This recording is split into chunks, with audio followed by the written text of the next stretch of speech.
Todas nós sentimos muito medo de empreender, né.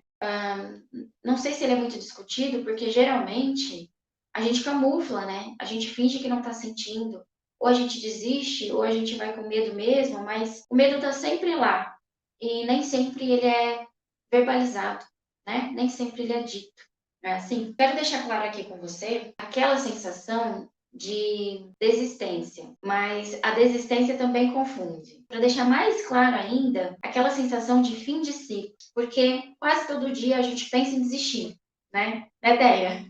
Estou falando com você, mas no meu caso é assim também. O que eu quero separar aqui para você é a desistência real, que é aquele sentimento de fim de ciclo, aquela sensação de que você realmente já esgotou, você não quer mais aquilo para você, e a sensação de medo e insegurança.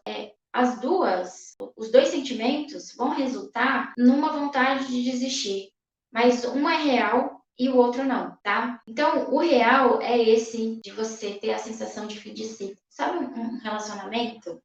Todo mundo já deve ter vivido isso, né? Um relacionamento, quando ele acaba, antes de vocês se separarem. Às vezes acontece com amizade, às vezes acontece com o namorado, com o marido, enfim. Um relacionamento, não importa o teor, se é amoroso ou não, mas às vezes a gente sente que aquela relação já acabou, a gente sabe que é fim de ciclo, e não tem outra coisa a se fazer a não ser terminar aquele relacionamento, né? Assim, a gente sente lá no fundo que acabou, não tem mais para onde ir. E é uma escolha, né? Se você vai continuar arrastando essa relação para mais tempo, ou se você vai realmente tomar a decisão de terminar e encerrar, né? Mas o que eu quero deixar claro é que sempre a gente sabe que aquilo ali acabou. Então agora transporta isso para o nosso trabalho, tá? A gente sabe quando aquele ciclo de trabalho acabou. Então, se você é dona de ateliê, se você é dona de um pequeno negócio e está com essa sensação de que o ciclo já se encerrou, mesmo que esse ciclo tenha sido curto, mesmo que esse ciclo tenha durado 1 ano, 2 anos, né?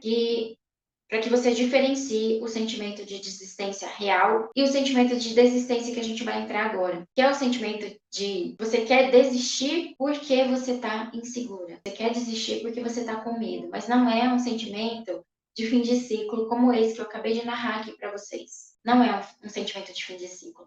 Esse sentimento de fim de ciclo a gente tem que respeitar. Não dá para virar a mesa de uma vez. Você precisa planejar e seguir alguns passos estrategicamente para que você não fique aí a ver navios, né? Mas esse sentimento ele precisa ser respeitado sim. Agora a gente vai entrar no sentimento de desistência pelo medo, né? E o nome da nossa aula de hoje é qual? Ter medo versus empreender. E eu quero que vocês saibam que o sentimento de medo, ele sempre vai existir.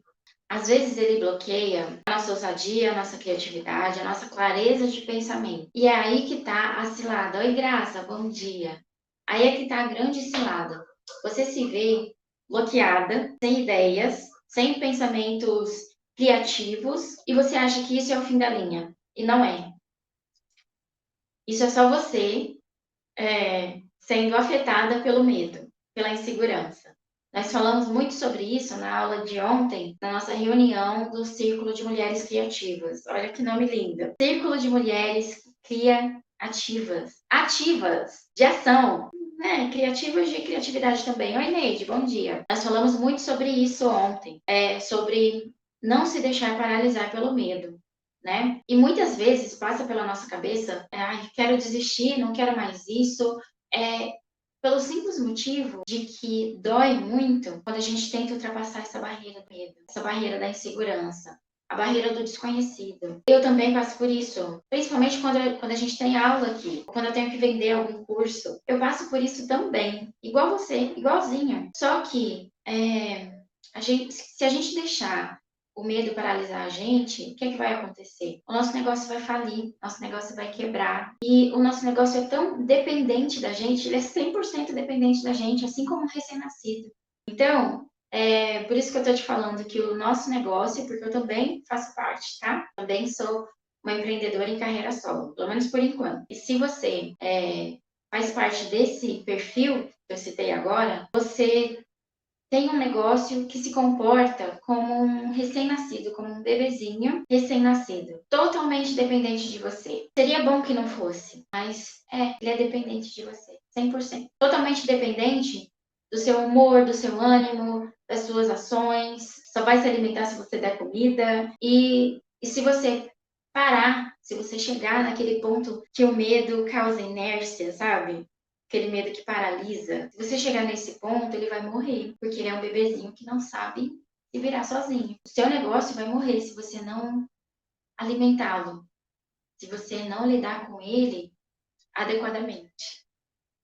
E quando a gente passa a enxergar o nosso negócio dessa forma, como um bebezinho, eu estou falando do negócio em si, tá? Pense no negócio como uma estrutura maior, como um combo de produtos, clientes, fornecedores, matéria-prima, tá? Isso tudo é o seu negócio. A gente tem o hábito de olhar o nosso negócio com um olhar limitado, como se o nosso negócio fosse apenas o nosso produto, e não é.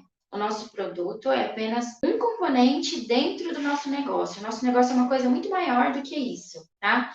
Muito maior do que o nosso produto. Esqueci de falar também o ponto de venda, né? Nesse combo de negócios. Isso, o ponto de venda pode ser um local físico, uma loja física, uma loja online, redes sociais, exposições em feiras, enfim, tá? Então, tudo isso é o seu negócio, tá bom? Se você olhar esse combo, esse complexo de coisas como um bebê, você passa a entender que ele não é só o seu produto e que ele não é você. A gente tem o hábito também de achar que o nosso negócio é a gente, e não é. Ele é uma terceira pessoa, é um outro ser. Você deu a luz a um outro ser, tá? Estou fazendo aqui essa analogia do nosso negócio como se fosse um bebê, mas é tão real, sabe? É, é tão.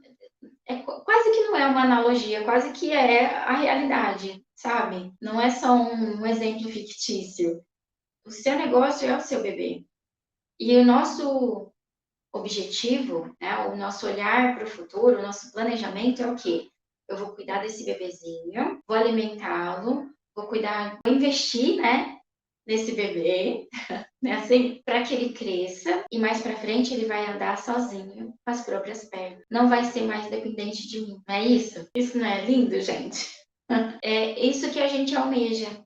É isso que a gente planeja, né? É isso que a gente enxerga para o futuro. Só que se você deixar o medo paralisar você, esse bebê não vai ter oportunidade nem de crescer, nem de evoluir e caminhar com as próprias pernas. E estudar sozinho, e trabalhar, e dele, o seu negócio, fazer dinheiro para que ele se sustente e para que ele sustente você, né? Porque sei que no comecinho é muito difícil a gente conseguir se sustentar através do nosso pequeno negócio, né? Esse é o nosso sonho, esse é o nosso desejo de sempre. Quando a gente consegue, é uma sensação tão maravilhosa, é uma sensação de capacidade. Nossa, olha o que eu fiz, sabe? Você olhar, poder olhar para o seu negócio e vê-lo grande, vê-lo se retroalimentando, né? Se alimentando sozinho, dá uma satisfação tão grande. Só que para você chegar nesse ponto, oi Fabi, só que para você chegar nesse ponto de satisfação, você vai precisar ultrapassar o medo. Não tem outro jeito. Você acha que eu não tenho medo antes de entrar aqui ao vivo com vocês? Se vocês vão dar curtidas, compartilhar com as amigas, porque eu sei que vocês se envolvem umas com as outras, né? Tô falando de grupos, né? De donas de pequenos negócios. Será que elas vão compartilhar? Será que elas gostam do meu conteúdo a ponto de compartilhar? Para assistir a essa aula completa, clique agora no link na descrição